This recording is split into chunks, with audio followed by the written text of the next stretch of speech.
இப்போது மக்கள் காத்திருந்து காந்தியடிகளை சந்தித்தார்கள்.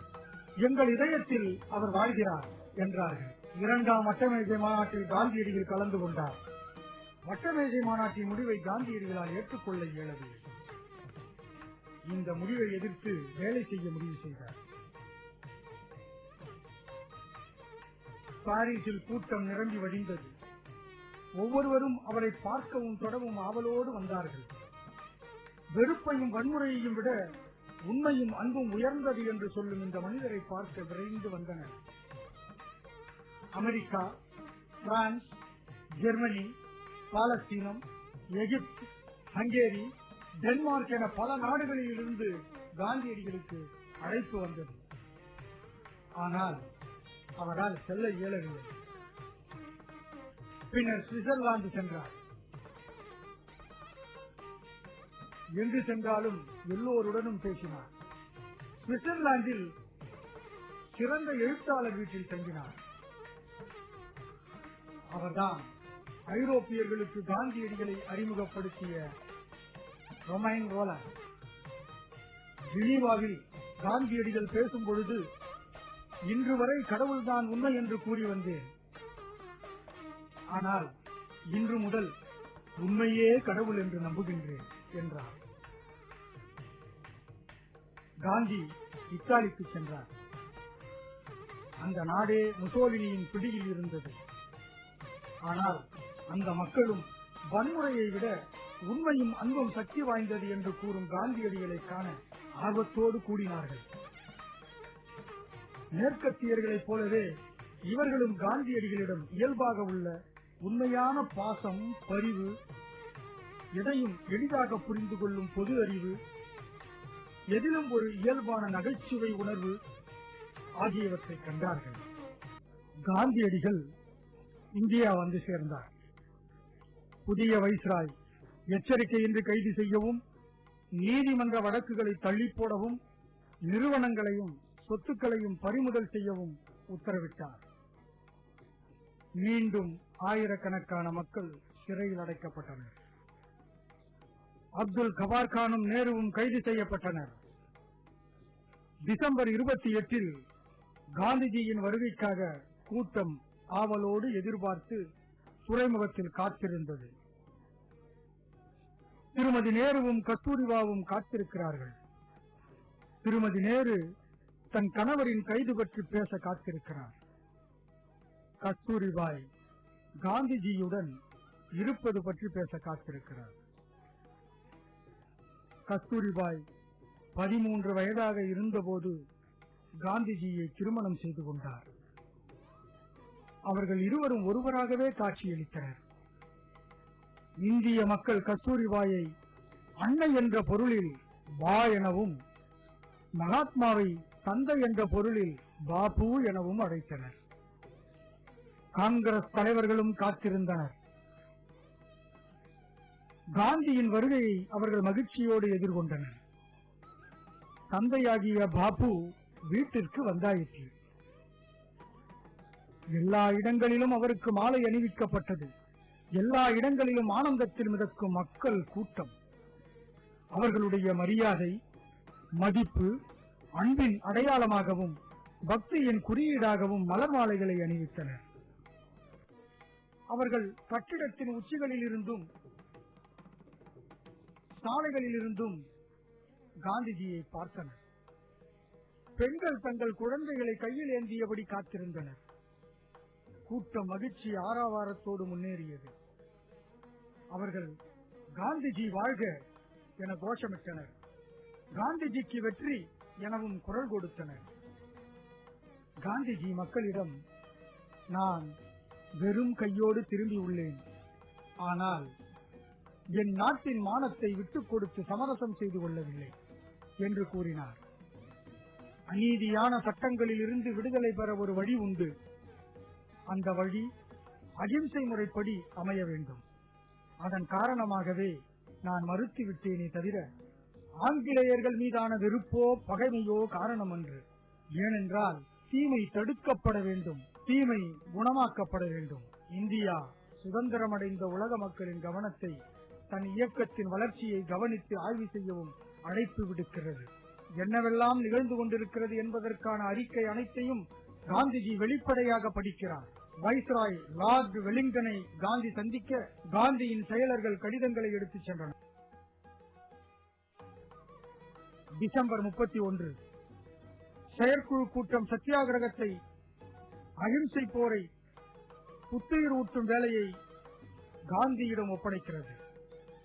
இப்போது பிரிட்டிஷார் இவர்களுக்கு தனி ஓட்டுரிமை அளிப்பதாக அறிவித்தனர். இதனை எதிர்த்து காந்திஜி உண்ணாவிரதம் மேற்கொள்கிறார். விட்டல்பாய் பட்டேல் இப்போது விளக்கம் அளிக்கிறார். மகாத்மா காந்தியின் அண்மைக்கால உண்ணாவிரதம் பற்றி ஒரு வார்த்தை சொல்லியாக வேண்டும். பிரிட்டிஷ் பத்திரிகைகள், அதனை நம்பும் பிரிட்டிஷ் பொதுமக்கள் இருவரும் சேர்ந்து காந்தி ஹரிஜனங்களின் அரசியல் பிரதிநிதித்துவத்தை தடுக்கிறார் என்பது போன்ற தோற்றத்தை ஏற்படுத்தியுள்ளனர். ஆனால் இது உண்மைக்கு புறம்பானது. உண்மையில் அவர்களின் தேவை என்னவோ அதற்கும் அதிகமாக பிரதிநிதித்துவத்தை வாங்கித் தருவதற்காகவே போராடுகிறார். ஆனால் அந்த பிரதிநிதித்துவத்தை எப்படி அடைவது, செயலில் கொண்டு வருவது என்பது பற்றிய வழிமுறைகளைத்தான் காந்திஜி எதிர்க்கிறார். உண்ணாவிரதம் காரணமாக காந்தி மரணமடைந்து விடலாம் என்ற நிலை ஏற்பட்டது. காங்கிரஸ் தலைவர்கள், மற்ற பல தலைவர்கள் ஒன்று சேர்ந்து ஓர் ஒப்பந்தத்தில் கையெழுத்திட்டனர். 1932 செப்டம்பர் 7ஆம் தேதியில் இருந்து அவர் 7 மாதங்கள் சுற்றுப்பயணம் மேற்கொண்டார். ஹரிஜனங்களுக்காக, அவர்களின் பணிக்காக நன்கொடை திரட்டுகிறார் காந்தி. சட்டத்தை மாற்றுவதற்கு பதிலாக மனிதர்களின் மனமாற்றமே தேவை என மீண்டும் மீண்டும் வலியுறுத்தினார். ஒரு காலத்தில் ஒதுக்கி வைக்கப்பட்ட மக்களோடு அவரே சென்று அவர்களோடு தங்கி, உண்டு, உறங்கி உரையாடினார். காந்தி நேரடியான செயல்பாட்டில் இறங்கினார். உண்மையை பல வழிகளில் கண்டறியலாம். ஒவ்வொரு மனிதரும் அவரவர் வழியில் அதை கண்டறிகிறார்கள் என்று அவர்களுக்கு கூறினார். இப்போது அவர் அரசியலில் இருந்து ஓய்வு பெற தயாராக உள்ளார். அவர் வறுமையில் இருக்கும் அந்த கிராம மக்களுக்காக உழைத்தார். கஸ்தூரிபாயோடு இந்தியாவின் மையப்பகுதியாக இருக்கும் சேவா கிராமத்தில் வசிக்க ஆரம்பித்தார். எப்படி மகாத்மா கிராமத்தில் கிராம வாழ்க்கையை வாழப்போகிறார் என்பதை எல்லோரும் கவனித்தனர். அனைத்து சமயங்களை சார்ந்தவர்களும் அங்கு தங்கிட வந்தனர். காங்கிரஸ் தலைவர்கள் அறிவுரை பெற வருகை தந்தனர். உலகின் பல இடங்களில் இருந்தும் அவரை காண வந்தனர். அங்கு வந்து அவருடன் அமர்ந்து காந்திஜியின் எளிமையான அறையில் கருத்துக்களை பரிமாறிக்கொண்டனர். லண்டனில் காந்தி தங்கியிருந்த கிங்ஸ்லே ஹாலை சேர்ந்தவர்தான் இங்கே அழைத்துக் கொண்டிருக்கும் மூரியல் லெஸ்டர் என்ற ஆங்கில பெண்மணி. இந்த கிராமங்கள் முக்கியமான தங்களின் வாழ்க்கை சேவைகளை கட்டுப்படுத்திக் கொண்டால் ஒழிய தங்கள் சுதந்திரத்தை தக்க வைத்துக் கொள்ள இயலாது. அனைத்து இந்தியாவும் காந்தியின் வீடாகியது. அனைவரும் அவருடைய சகோதரர்களாயினர், இரத்த உறவுகளாயினர். அவர் வடமேற்கு எல்லை வரை தன் பயணத்தை மேற்கொண்டார். மிகவும் போர்க்குணம் நிறைந்த பட்டாணியரின் மையம் அது. நிகழ்வுகளுக்கு முடிவில்லை. மக்கள் அவரை காண வந்தனர். அதில் சீக்கியர்கள் இருந்தனர். அவர்களின் கோவில் அந்த எல்லையில் இருந்தது. எல்லை காந்தி என்று அழைக்கப்பட்ட கான் அப்துல் கபார் கானுடன் உரையாடினார். போரினை மிக விரும்பும் மக்களை காந்தியின் அகிம்சையை பின்பற்றுபவர்களாக மாற்றிய உயர்ந்த தலைவர் அவர். கான் அப்துல் கபார் கானை விட உண்மையிலேயே காந்தியை பின்பற்றியவர்கள் யாரும் இல்லை. காந்தி மேலும் தன் பயணத்தை தொடர்ந்தார். தன் அனுபவங்களை ஒப்பிட்டு பார்த்து கேள்விகளை கேட்பதில் மும்முரமாக இருந்தார். ஒவ்வொருவருக்கும் அவரவர்க்கான உண்மை உள்ளது. முழுமையான உண்மையை கற்றல் வேண்டும். வீட்டில் நூற்ற நூலினால் நெய்யப்பட்ட கதராடை எல்லா இடங்களிலும் அவருக்கு பரிசாக வழங்கப்பட்டது. இன்னும் கூட 180 கிராமங்களின் தொழில்களால் முதன்மை பெற்றுள்ளது. சாத்வீக எதிர்ப்புக்கான குறியீடாக, அடையாளமாக இருப்பதோடு தியானத்திற்குரிய ஒரு வழிமுறையாகவும் உள்ளது.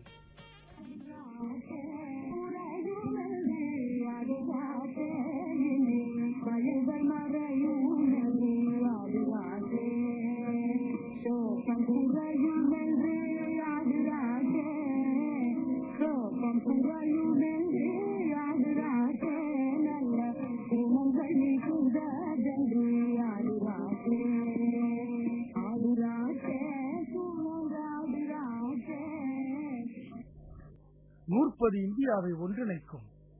தலைவர்களின் வீட்டில் எல்லோரும் நூற்றுக் கொண்டிருக்கிறார்கள். நேருவின் வீட்டில் அவர் நூற்கிறார். காந்தி வழக்கமான தன் எளிய முறையில் பேசுகிறார். 7 லட்சம் கிராமங்கள் நம்முடையது. பருவம் கடந்த காலங்களில் குறைந்தது 6 மாதங்கள் வேறு பணி இல்லாத போது இந்த கிராமங்களின் எல்லா உறுப்பினர்களும் நூற்கிறார்கள். ஏனென்றால் தமக்கு உதவும்படியான ஒரு மாற்று துணை வேலையை அவர்கள் கண்டறிய வேண்டியுள்ளது. ஆனால் அவர்கள் ஏற்கனவே செய்து வரும் நூற்பு தொழிலே சரியான தொழில் என்பது நிதர்சனமாக தெரிகிறது. ஆசிரமத்தில் குழந்தைகளும் இருந்தார்கள். அவர்களோடு விளையாட அவருக்கு எப்படியும் நேரம் கிடைத்துவிடும்.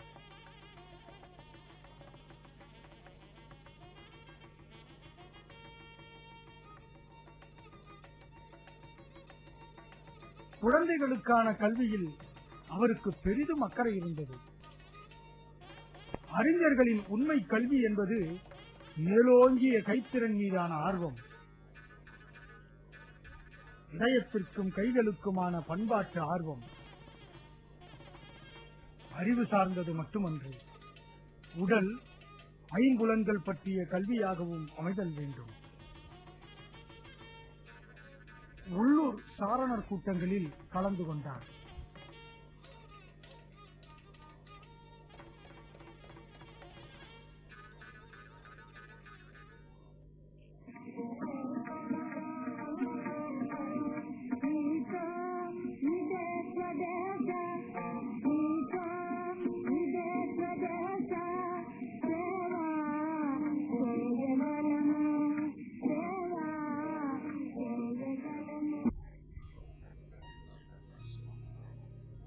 ஆசிரியர்களுக்கான பயிற்சி பள்ளிகள் மேலும் மேலும் திறக்கப்பட்டன. சுதந்திரத்தை நோக்கி இந்தியா நகர்ந்தது.